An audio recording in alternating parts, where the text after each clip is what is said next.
বন্ধুগণ,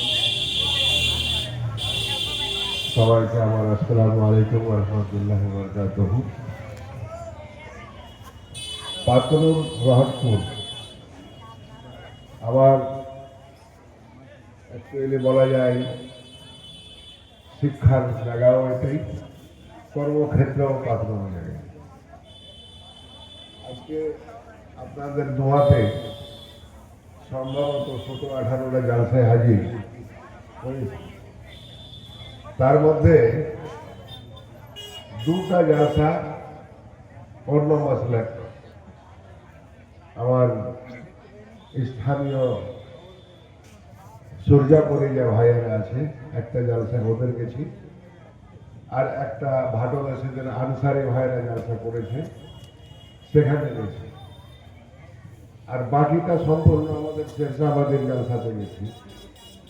সব জায়গায় শেরশাবাদের সবাই কিছু না কিছু বদল হয়েছে, শেরশাবাদে কিছু বদল হয়নি। যেমন তেল ছিল, আজও আছে, ইনশাআল্লাহ আগামীকালও থাকবে। খাওয়ার জায়গাতে আর মেলার জায়গাতে স্ট্যান্ড থেকে নেমে এই পর্যন্ত আসতে সময় লেগেছে 15 মিনিট। ওখান থেকে মসজিদে ছিলাম কিছুক্ষণ আয়োজন আমার সাথে, যখন এখান থেকে যাই তখন লেগেছে 4 মিনিট। রাস্তায় পা রাখা যায় না, গাড়ি চলা যায় না। আর জালসা যেখানে মেহফিল, রাসূলুল্লাহ সাল্লাল্লাহু আলাইহি সাল্লামের কথা, আল্লাহর কোরআনের কথা চলছে, সেখানে জায়গাতে লোক পুরা 2 হাতের আঙুলটি গড়লে মনে হয় যতটি হবে ততটি লোক এখানে বসে আছে। ফলে আমাদের উন্নতি কোথায় হবে? যদি এইটাকে কেন্দ্র করে এই জায়গাতে মরনা ডাকা হয়েছে, এই জায়গায় যদি আমরা লোক না আসি তাহলে শিখবো কোথায়? রাস্তাঘাটে শেখা যাবে না। তাহলে মৌলবী মৌলানাদের কাছ থেকে হাদিস কোরআনের যে কথাগুলো বলবে এটা শুনে আমাকে আমল করার চেষ্টা করতে হবে। যখন আমি আমল করার চেষ্টা করব, তখন আল্লাহ আমাকে আর একটু আসান করে দেবে আমাকে ওই কাজটা করার। কিন্তু যদি আমি না শিখি, না চেষ্টা করি, তাহলে তো হবে না।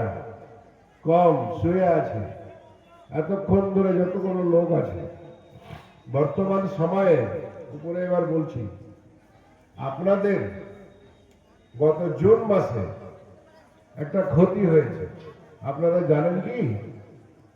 কোথাও আলোচনা করছেন কি? এই বাচ্চাগুলোর সব থেকে বড় ক্ষতি হয়েছে, জানেন না, আলোচনাও করেন না। মৌলবী মাওলানারা আসলে তাদের কথাও শোনেন না। কমটা এমন একটা জায়গায় গেছে যে আপনার শরীর থেকে মাংস কেটে নিয়ে চলে যাচ্ছে, অথচ আপনি ও কিচ্ছু করছেন। মানে এমন একটা জাহেলিয়াতের অবস্থা দাঁড়িয়ে আছে, যেখানে একটা সময় গেছে আমাদের যে আমাদের নাম শুনলে ওদের ইমানের একটা অংশ মাত্র, সেখানে এখন আমাদেরকে দেখলে ওরা ঘৃণা করে। কোথা থেকে এসছে? পরিস্থিতিটা কোথায় নিয়ে গেছে? জুন মাসে আমাদের ওবিসি এ ক্যাটাগরি থেকে ওবিসি বি ক্যাটাগরিতে নিয়ে গেছে আমাদের, জানেন কেউ? খবর রাখেন না। কিন্তু চায়ের দোকানে যতগুলো ভাটিয়া গ্রাম আছে, রাত 12টা 1টা পর্যন্ত চায়ের দোকান খোলা থাকে। আর চায়ের দোকানে সব থেকে বেশি মূর্খামি হয়, তর্ক হয়। কেন? ওইখানেই সব রাজনীতির নেতারা যা পৌঁছে যায়, কিছু জানুক আর না জানুক, তর্কটা খুব বেশি জোর আছে, বহস খুব জোরে বেশি আছে। আমার বাড়িতে কি হয়েছে, আমার ছোট ভাই কি করেছে, আমার বড় ভাই কি করেছে, আমার আজিজুর রহমান কি করেছে, ওর ইজ্জত সব খুলে দিচ্ছে চায়ের দোকান। মুশকিলটা হয়েছে আমরা এমন একটা মূর্খামি জাহেলিয়াত জায়গায় দাঁড়িয়ে গেছি যে তর্কে হারবো না, লেখাপড়াতেও যাবো না। মুশকিলটা এখানে। আর তর্ক ওখানে বেশি হয় যেখানে লেখাপড়া কম থাকে। শিক্ষিত লোক থাকলে দেখবেন ওদের তর্ক হলে কোনো জ্ঞান আলোচনা করে চলো, বুদ্ধির তর্ক ওরা করে না। বুদ্ধির শয়তানের তার নিশানি, জ্ঞান আল্লাহর নিশানি, রাসূলুল্লাহ সাল্লাল্লাহু আলাইহি ওয়াসাল্লামের নিশানি, নবীদের নিশানি, জ্ঞান দিয়ে কিছু অর্জন করা। ফলে আমি যেটা কথা বলতে চেয়েছি আপনাদের, এই বাচ্চাগুলোর ক্ষতির কথা। গত এই মাসে 16 তারিখে আমার আজিজুর রহমান জানে সম্ভবত, মাদ্রাসা সার্ভিস কমিশন বলে একটা আমাদের পশ্চিমবাংলায় বোর্ড আছে, 297 জন ছেলে কাউন্সেলিং করে চাকরিতে গেছে। তো মাদ্রাসার নাম শুনলে কি, মাদ্রাসা বোর্ড কার অধিকার বেশি? মুসলিম। 60% ওখানে রিজার্ভেশন ছিল মুসলিম, একটাও মুসলিম যায়নি। খবর আছে আপনাদের কাছে? নেই। তাহলে এটা কেন করলো আমাদের সাথে? এটার জন্য আমি এই বাচ্চাদেরকে সতর্ক করতে চেয়েছি, বাচ্চার বাপকেও কথাটা বলতে চেয়েছি। কেন করলো? এই জন্য করলো যে আমার ছেলে স্কুলে গেছে, কেমন লেখাপড়া করছে, কেমন লেখাপড়া করে না, আমি একটা দিন রহাটপুর হাই মাদ্রাসাতে গিয়ে আমার ছেলেটা, আমার বেটি পড়ছে ওখানে, তার খবর পর্যন্ত আমি নিতে যাইনি। তাহলে আপনি আপনার মেয়েকে, আপনার ছেলেকে স্কুলে পাঠাচ্ছেন, 10 টাকা করে দিলে দিচ্ছেন যাওয়া আসার ভাড়া, অথচ আপনি একটা দিন মাদ্রাসায় গিয়ে হেডমাস্টারকে জিজ্ঞেস করছেন না আমার মেয়েটার হাজিরা কয়দিন আছে। কিন্তু আরেকটা দিন আপনি যাচ্ছেন, যেদিন আপনার ছেলে আর মেয়ে ফেল করছে স্কুলে, আপনি তখন যে ম্যানেজিং কমিটির মেম্বার নুরুল ইসলাম এখানে আছে, ওখানে আর কেউ আছে, ওনাকে গিয়ে বলছেন আমার ছেলেটাকে আবার পাস করে দিতে বলেন, সামনে বার থেকে খবর রাখবেন। হ্যাঁ, তাহলে এইবার বলে আপনি কত বড় ক্ষতি করলেন আপনার ছেলের, আপনার বেটি। মাসে 26 দিন ওকে স্কুলে হাজির হতো, আপনি দিচ্ছেন। বাড়ি থেকে খবর আপনার ছেলে দমহানা মাদ্রাসার বাউন্ডারিতে যায়নি, ও দমহানার স্ট্যান্ডে বাউন্ডার করে ওখান থেকে ঘুরে এসে বলছে আমি স্কুল থেকে আসলাম। তো আপনি যদি একদিন খবর নিতে যান, তাহলে আপনার ছেলে বুঝবে যে তুই কালকে স্কুলে যাসনি কেন। তো যেমন আপনি এটা খবর রাখেন না, তো ওই খবর কি করে রাখবেন? পরিস্থিতি ওরা বুঝে গেছে যে এরাকে কেটা মাংস ভেঙে করে নিয়ে চলে যায়, ওর গায়ের গোস কেটেলি, তাও ওরা আর ভুলবে না, আমাদের জানবেই না এমন ঘুমে আছে।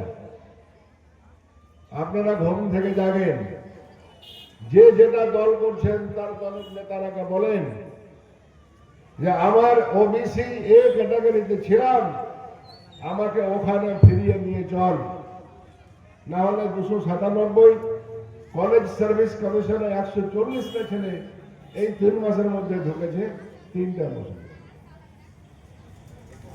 বাঁকুড়া থেকে, পুরুলিয়া থেকে কোচবিহার পর্যন্ত যে 56 জন ছেলে, সম্ভবত আমার সঠিক খেয়ালটা আসছে না, 56 হোক বা 46 হোক, যতগুলো ছেলে কলেজে ঢুকলো ওবিসি এ ক্যাটাগরিতে, একটা অবসর নেই।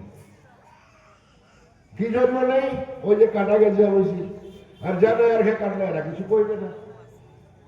আর দল নিয়ে তো আমি যদি কই আমার আলিজুর চাচাকে বা আপনাদের কোনো লোককে বা কংগ্রেস যারা করছে তাকে, নুরুলকে বলি যে বাবা তুমি এটা দেখো, তুমি কহিলি দেখবো, ক্ষতিটা তো নুরুলের। আমি শুধু চলছি না তো, আমার পুরা শেষ আমাদের কমটাতে চলছে। এই জন্য এই ছেলেদের ক্ষতিটা হয়েছে কালকে। এই ছেলেটা মেডিকেলে যদি ঢুকতে চায়, ওবিসি এ ক্যাটাগরিতে নেই, আপনার ছেলে নাও ঢুকতে পারে।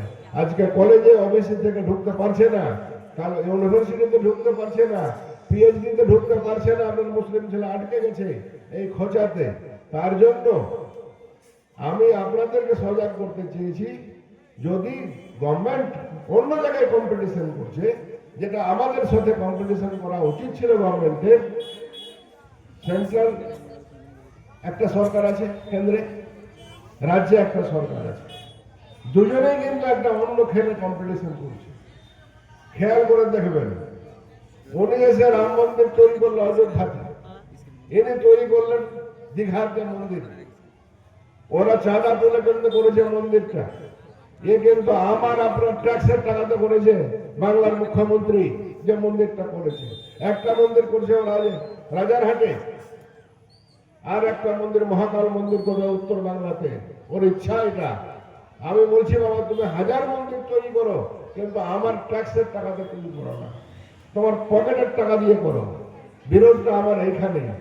এইটাই আপনাদের বলতে চেয়েছিলাম। হওয়া উচিত ছিল কি, কম্পিটিশন স্বাস্থ্যের উপরে, কম্পিটিশন শিক্ষার উপরে। সেন্ট্রাল গভর্নমেন্ট 2টা স্কুল করলো, আমি 3টা করবো, তাহলে এটা কম্পিটিশন বলা যায়। যদি তুমি শিক্ষার হাসপাতাল 5টা করেছো, আমি 6টা করবো, এটা বলা হয়। তো আপনার ছেলে ডাক্তার পড়বে, তো কোথা থেকে পড়বে? স্কুলগুলো তো উঠে যাচ্ছে। ধর্মওয়ালা হাই মাদ্রাসায় 30টা ছাত্র, 4500 ছাত্র ছাত্রী, হিসাব করে লাগে 100টা মাস্টার, পেয়েছি 30টা। আসছে না, মাস্টার দিচ্ছে না, ভালো লেখাপড়া তো ওখানে হয় না। তারপরে আপনার ছেলে মেয়ে লেখাপড়া ভালো করতে পারে না আপনার চলনের কারণে। আপনি আপনার ছেলে মেয়ের খবর রাখছেন না, ছেলে আমার পড়লো কি পড়লো না, আমার বেটি স্কুল গেল কি গেল না, না 10 টাকা নিয়ে রাস্তা থেকে ঘুরে চলে গেল। আমি যে কথাগুলো বলতে চেয়েছি, একটু আগান। এই যে মাদ্রাসা শিশু ভিত্তি করেছেন আপনারা, ধন্যবাদ আপনাদের। আমি চাইছি এই মাদ্রাসার ছাত্র ছাত্রী আমার পশ্চিমবাংলা নয়, ভারতবর্ষের মধ্যে বড় বড় জায়গায় যাক, কম্পিটিশনে যাক, ভালো লেখাপড়া করে যাক, কিন্তু কোন জায়গায় কমিটিকে সব দিক দিয়ে সাহায্য করতে হবে। আপনাকে কি সাহায্য করবেন? কিছু কোনো প্রয়োজন হলে টাকা দিতে হবে, কোনো সময় ভালো বুদ্ধি দিতে হবে, ভালো পরামর্শ দিতে হবে। কোনো সময় সেক্রেটারি যদি বলে ঘাবড়ে গেছি, না বাবা তোমাকে উৎসাহ, আমরা তোমার পিছনে আছি, তুমি কাজ চালিয়ে যাও, এইগুলো করে আপনাদেরকে মাদ্রাসাটা রাখতে হবে। কারণ সরকারের যদি পক্ষে এখন সরকারের কোন স্কুলের দিকে আপনি আমি লক্ষ্য রাখি, ওরা যদি ভাবি যে এরা ভালো পড়িয়ে দিবে, তাহলে ভুল হবে। কারণ এমনি 8500 স্কুল উঠে গেছি এই গভর্নমেন্টে, আরো কিছু উঠবে, মোটামুটি 24,000 স্কুল ওঠার মুখে, আর 22,000 নতুন মদের দোকান দেওয়ার মুখে। 24,000 শিক্ষা প্রতিষ্ঠান উঠবে, 22,000 মদের দোকান দিবে। উত্তর দিনাজপুরে 72খানা স্কুল উঠেছে, উত্তর দিনাজপুরে 26খানা নতুন মদের দোকান হয়েছে। আমি এইটুকু বলার মধ্যে যদি কিছু ভুল থাকে ক্ষমা করবেন। এইটুকু বলে আমার বক্তব্য এখানে শেষ করছি। আসসালামু আলাইকুম ওয়া রাহমাতুল্লাহি ওয়া বারাকাতুহু।